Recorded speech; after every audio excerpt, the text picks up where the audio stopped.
మీతో నుండనగాక. పునీత మార్కు వ్రాసిన శుభవార్తలోని భాగము.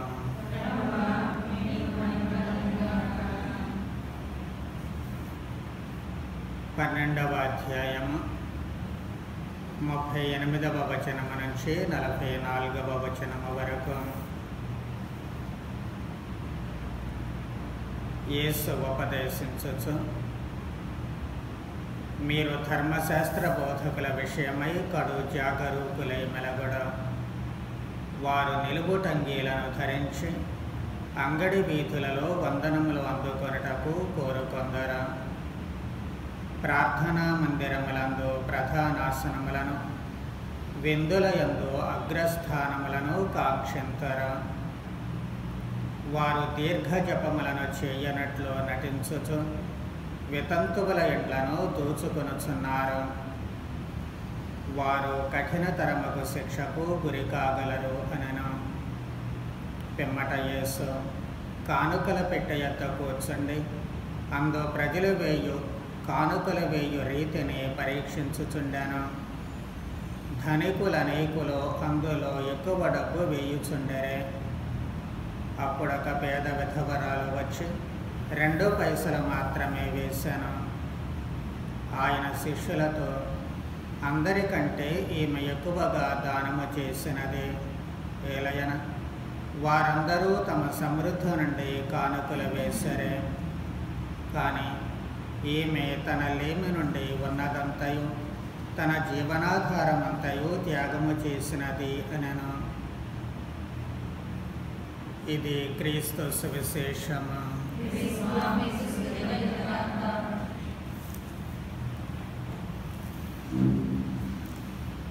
ఈనాటి సువిశేష పఠనములో ప్రభువు 2 విషయాలను స్పష్టం చేస్తూ ఉన్నారు.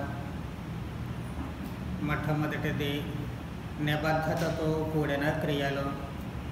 ప్రభువు ధర్మశాస్త్ర బోధకులను గురించి మాట్లాడినప్పటికీ కూడా ఇది మనందరికీ కూడా వర్తిస్తూ ఉంటుంది. మనము చేసేటువంటి పనులకు, మన భావాలకు, మన మాటలకు చాలాసార్లు పొంతన ఉండదు. పైకి లేక మనము పేరు తెచ్చుకోవడానికి, లేకపోతే అందరూ చూసి మెచ్చుకోవడానికి, ఇలాంటి ఆలోచనలతో మనము చాలాసార్లు కొన్ని ఆచార వ్యవహారాలు కానీ, లేక చేసేటువంటి పనులు కానీ చేస్తూ ఉంటాము. చిత్తశుద్ధి అనేటువంటిది లోపిస్తూ ఉంటుంది. కాబట్టి వాటి వలన ఫలితము శూన్యము అని ప్రభువు అంటూ ఉన్నారు. మనస్ఫూర్తిగా మనము ఏ పనైనా సరిగా చేసినప్పుడే దాని ఫలితం ఉంటుంది తప్ప ఏదో 10 మంది చూస్తున్నారనో లేక పేరు కోసమనో ఇలాంటి ఉద్దేశాలతో చేసినట్లయితే ఆ పని మీద మన మనసు లగ్నం కాదు. కేవలము మనకు లభించేటువంటి పేరు ప్రతిష్టలు లేక 10 మంది మెచ్చుకోల మీద మాత్రమే ఉంటుంది. కాబట్టి మనము పొరపాట్లు చేసేటువంటి అవకాశాలు ఎక్కువగా ఉంటాయి. లేక ఆ మెచ్చుకోలు మనకు రానప్పుడు 10 మంది మనలను చూసి దాని గురించి గర్వంగా పొగడనప్పుడు మనలో బాధ కలుగుతుంది. ఫలితంగా పని కుంటుపడుతూ ఉంటుంది. కాబట్టి లక్ష్యమల్లా చేసేటువంటి పని చిత్తశుద్ధితో ఉండాలి. రెండవది ప్రభువు చెప్పింది ఉదారత గురించి. కానుకలు వేసినటువంటి వాళ్ళు అందరూ కూడా తమకున్న దాంట్లో కొంత వేశారు. కానీ పేద విధవరాలు తన దగ్గర ఉన్నటువంటిది మొత్తము వేస్తూ ఉంటుంది. అంటే మనము చేసేటువంటి పని మన దగ్గర ఏదో ఉండి ఇతరులకు సహాయం చేయడం కాదు, కానీ మనకు ఉన్నటువంటి దాంట్లోనే మనము ఇతరులకు సహాయం చేసేటువంటి ఆ గుణము ముఖ్యము. ఉదారత లేక మనము ఇతరులకు సాయం చేయాలి అనేటువంటి ఆ భావన మన నరనరాల్లో జీర్ణమై ఉండాలి. 5 రొట్టెలు 2 చేపలు ఆ చిన్న బాలుడు ఎందుకు ఇచ్చాడు అంటే ఇదే కారణము. తన దగ్గర ఉన్నది అంతా కూడా ఇచ్చేశాడు. అదే అద్భుతం జరగడానికి ఆలవాలమవుతూ ఉంటుంది. కాబట్టి ఏమి తన కోసం దాచుకోకుండా దేవుడికి ఇవ్వాలి. కాబట్టి ఈ పేద విధవరాలు తన దగ్గర ఉన్న మొత్తము ఇచ్చేస్తూ ఉంటుంది.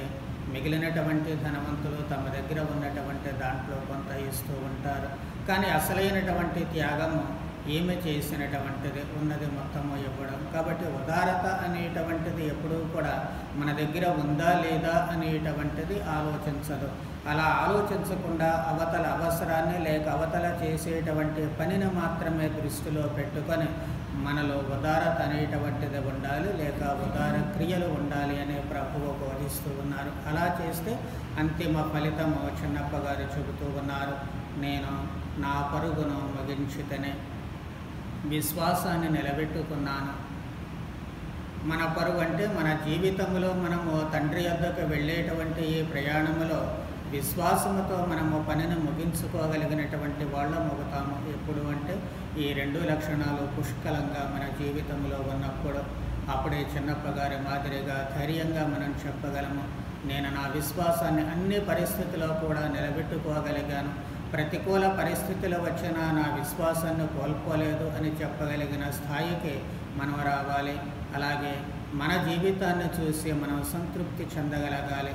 నేను ఇప్పటి వరకు జీవించినటువంటి జీవితము దైవ చిత్తానికి అనుగుణంగా ఉంది, దేవుడు నా జీవితాన్ని చూసి సంతోషిస్తారు, కాబట్టి నేను నా ప్రయాణాన్ని సక్రమంగా ముగించాను, సంతోషంగా ముగించాను, సంతృప్తికరంగా ముగిస్తున్నాను అన్నటువంటి భావన మనకు ఉన్నప్పుడే మన జీవితానికి సార్థకత అనేటువంటిది లభిస్తూ ఉంటుంది. కాబట్టి ఈ దివ్య పూజలో పాల్గొనేటువంటి మనము చిత్తశుద్ధితో అన్ని పనులు చేయగలిగేటట్లు, అదేవిధముగా సంపూర్ణ లేక పరిపూర్ణమైన ఉదారత మనలో అన్ని వేళల ఇతరుల అవసరాలకు తగినట్లు స్పందించేటువంటి మనసు మనకు ఉండేటట్లు, అన్ని పరిస్థితులలో కూడా విశ్వాసాన్ని కోల్పోకుండా మన జీవిత ప్రయాణాన్ని ప్రభువుతో కలిసి చేయగలిగే భాగ్యాన్ని ప్రసాదించమని ప్రార్థన చేద్దాం. పితా పుత్ర పవిత్రాత్మ నామమున ఆమేన్.